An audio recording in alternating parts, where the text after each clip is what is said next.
നമസ്തേ. എല്ലാവരും ജോലിക്കൊക്കെ പോയി, വീട്ടിലുള്ളവർ ജോലിയൊക്കെ കഴിഞ്ഞ് ഉണ്ടാവുമെന്ന് വിചാരിക്കുന്നു. പിന്നെ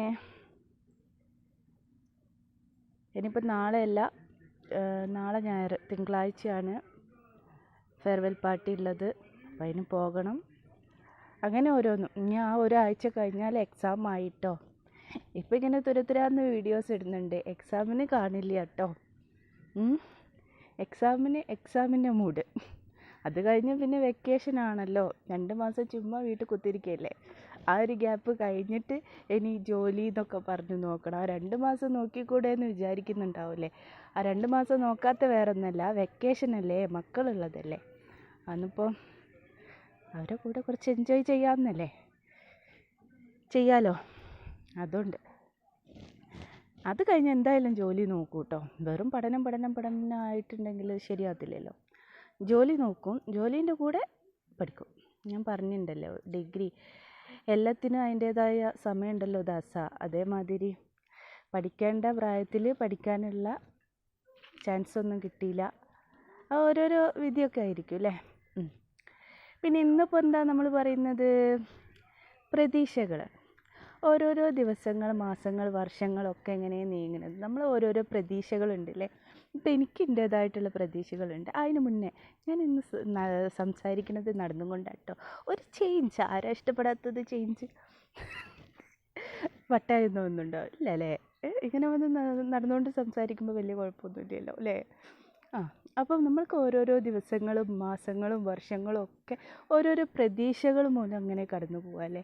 ഇനിയിപ്പോൾ ചിലപ്പോൾ നമ്മളൊരു ജോലിക്ക് വേണ്ടിയിട്ട് നോക്കുന്നതാണെങ്കിൽ ആ ജോലി കിട്ടുന്നവരെ നമ്മൾ ഭയങ്കര പ്രയത്നമായിരിക്കും അല്ലേ. ആ ജോലി കിട്ടിക്കഴിഞ്ഞിട്ടുണ്ടെങ്കിൽ ഓക്കെ, അവിടെ ആ ഒരു ആഗ്രഹവും എന്നുള്ള ഓരോരോ പ്രതീക്ഷകളുണ്ട്. അതൊക്കെ അവിടെ നിന്ന് പിന്നെ നമുക്ക് വേറെ ഏതെങ്കിലും ആഗ്രഹവും പ്രതീക്ഷകളൊക്കെ ആയിട്ട് ഇങ്ങനെ നമ്മൾ നടക്കൂലേ. അതാണ് ജീവിതം, അതാവണം ജീവിതം. അങ്ങനെയുള്ള നമുക്കൊരു താല്പര്യം ഉണ്ടാവുക ജീവിതത്തിനോട് അല്ലേ. അല്ലെങ്കിൽ നമുക്ക് എന്താ പറയുക, ഒന്നിനോടും ഒരു താല്പര്യം ഇല്ലാണ്ട് 12 കൊല്ലം ഞാൻ അങ്ങനെയായിരുന്നു കേട്ടോ. വെറും മക്കൾ, ഹസ്ബൻഡ്, വീട്ടിലുള്ള ജോലികൾ, അങ്ങനെ മാത്രം. പിന്നെ ഞാൻ എന്നെ തന്നെ, ഞാൻ പറഞ്ഞല്ലോ, ഞാൻ കണ്ണാടി നോക്കി സംസാരിക്കുന്ന ഒരു ജീവിയാണ് എന്ന്. കൂടെ സംസാരിക്കാൻ ആരെയും ഇല്ലാത്തതിനോണ്ടാട്ടോ, അല്ലാതെ വേറൊന്നും ഉണ്ടല്ല. പ്രാന്തൊന്നും വട്ടൊന്നും ആയിട്ടൊന്നുമല്ല. എനിക്കൊരു അനിയത്തിക്കുട്ടി ഉണ്ട്. അവൾ പക്ഷേ അവളെ പുരയിലേക്കൊക്കെ പോകുന്ന സമയത്ത് ഞാൻ അവിടെ എങ്ങോട്ടും പോകുന്നില്ലല്ലോ, വീട്ടിൽ തന്നെ അല്ലേ. അപ്പം നമുക്കൊരു ചേഞ്ച് വേണ്ടേ. അങ്ങനെ കേട്ടോ.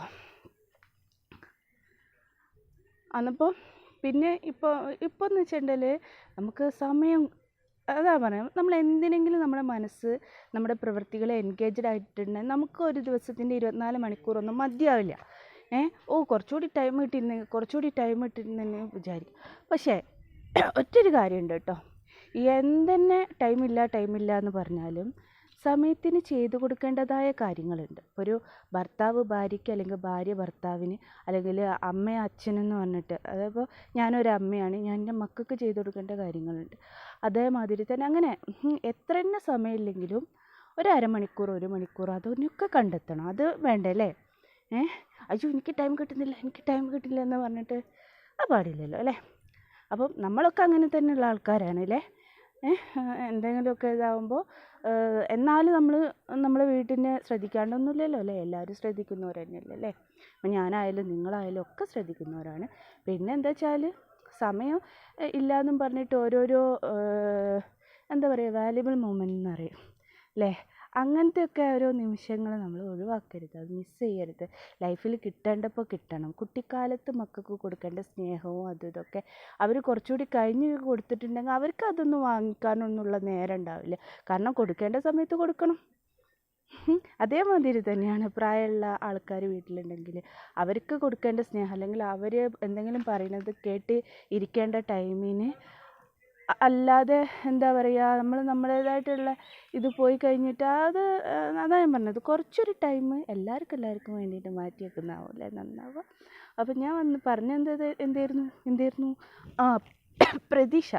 പ്രതീക്ഷകൾ വേണം കേട്ടോ. ഈ പ്രതീക്ഷകളില്ലാത്ത മനസ്സെന്ന് പറയുന്നത് ചെകുത്താൻ്റെ എന്താ പറയുക, കോട്ട എന്നാണ് ഞാൻ കണ്ടുപിടിച്ചതാണ് കേട്ടോ. എന്താ പറയാൻ കാരണം എന്ന് വെച്ചാൽ, നമ്മൾ പ്രതീക്ഷകൾ ഉണ്ടാകുമ്പോൾ ജീവിക്കാൻ ഒരു കൊതിയാവും. അതേസമയം പ്രതീക്ഷകളൊന്നുമില്ല ലൈഫിൽ എന്ത് ഏതെന്നുള്ള ഒരു താല്പര്യം ഇല്ലാതെ നിൽക്കുന്ന ഒരാൾക്ക് എന്തെങ്കിലും ഒരു ചെറിയൊരു ഇത് വന്നിട്ടുണ്ടെങ്കിൽ അപ്പോൾ സൂയിസൈഡ് മെൻറ്റാലിറ്റിയാണ് വരിക അല്ലേ? എനിക്ക് തോന്നിയതാണേ. ഞാൻ ആർക്കും ഒരു അഡ്വൈസോ ഒരു ശരിയോ തെറ്റോ ഒന്നും പറയുന്നത്, ഞാൻ എപ്പോഴും പറയുന്നത് വീഡിയോയിൽ എൻ്റെ ശരികൾ എന്താണോ അതൊന്ന് ഷെയർ ചെയ്യുന്നതെന്നുള്ളൂ കേട്ടോ. ഹോ എൻ്റെ കുഞ്ഞിരൂമ ആകെപ്പാടെ ഒരു തുള്ളിയുള്ള അത് കാറ്റത്ത് പറന്നും പോന്ന്. അപ്പോൾ ഇത്രയൊക്കെ ഉള്ളൂ കേട്ടോ. അപ്പം വീഡിയോ കാണാൻ വരണം കേട്ടോ. ഈ കാണാൻ വരുന്നവരൊക്കെ ഇടയ്ക്കിടയ്ക്കൊക്കെ എങ്ങോട്ട് മുങ്ങാണാവോ? എനിക്കറിയാം ആരൊക്കെ വരുന്നതെന്നുള്ളത്.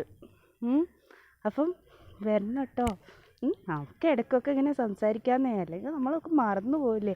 സ്വന്തക്കാർ ബന്ധക്കാരെന്ന് വാക്കിൽ മാത്രം മതി. ഇടയ്ക്കൊക്കെ വരുന്ന സമയത്ത് ഒന്ന് ഹൈ ബൈ ഒക്കെ ഒന്ന് പറയണം കേട്ടോ. ഓക്കെ, എൻ്റെ വിശേഷങ്ങളൊക്കെ ഞാൻ പറയുന്നുണ്ട്. ആരെങ്കിലും എപ്പോഴെങ്കിലും അവനവൻ്റെ പുരയിലുള്ള അല്ലെങ്കിൽ അവനവൻ്റെ പ്രൊഫഷണൽ പരമായിട്ട് എന്തെങ്കിലും ഒരു കമൻ്റ് ഇടുക, ഒരു വിശേഷങ്ങൾ പറയുക, അതൊന്നും ആരും പറയണില്ല കേട്ടോ. Okay, by.